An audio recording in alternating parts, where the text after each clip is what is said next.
आज आमे incomplete abortion विषय रे चर्चा करिबा। इनकम्प्लीट एबॉर्शन कौन? जो एबॉर्शन हो अधा हो जाए एवं आउ अधा रही जाए सेटा होची इनकम्प्लीट एबॉर्शन। ताहले से क्षेत्र कौन हो ना आपनकर हिस्ट्री ऑफ आमिनोरिया 2 मास कि 3 मास कि मासे कि ताठारु हुए तो अधिका भी हेई पारे। आउ एटा होची थिबो हिस्ट्री ऑफ आमिनोरिया थिबो। तापरे हठात कौन हो ना तळीपेट टाणिबो बा बिंधिबो एवं संग संग ब्लीडिंग मध्य हबो। बेले बेले न टाणिकी मध्य ब्लीडिंग हबो।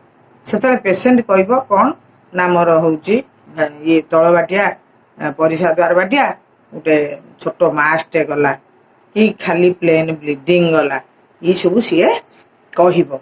कहला परे सेठू आपन कौन करिवे ना ता सेई केसटा को आपन होची आनिकी संगे संग परीक्षा निरीक्षा करिए। परीक्षा कला कौन होइथिबो ना भाजाइनाल एग्जामिनेशन रे ब्लीडिंग प्रेजेंट थिबो, सर्विक्स पैचुलस थिबो, हुए तो 1 फिंगर एडमिट करि पारे बा न पारे एवं यूटेरस जेति साइज रहिबा कथा यूटेरस ताठारु कम साइज थिबो।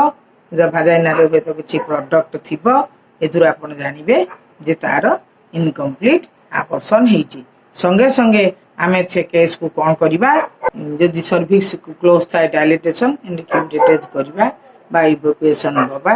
जदि पेशेंट शॉक रे थाए ब्लड अरेंज करिबा बा सलाइन दबा, एंटीबायोटिक दबा, टिटानस दबा, पेन किलर दबा, दरकार पड़ना एनेस्थेसिया मध्य दबा एवं केसटा को इनकम्प्लीट केस को कंप्लीट करिबा नै कि ओटी रे बड़ साइज हेथिने तार मध्य अन्य कोन या ठारू बड़ साइज जदि हेथिबो ताकू मध्य सलाइन लगे सिंटोसिन ड्रिप दे सब देके आमे कंप्लीट करि पारिबा।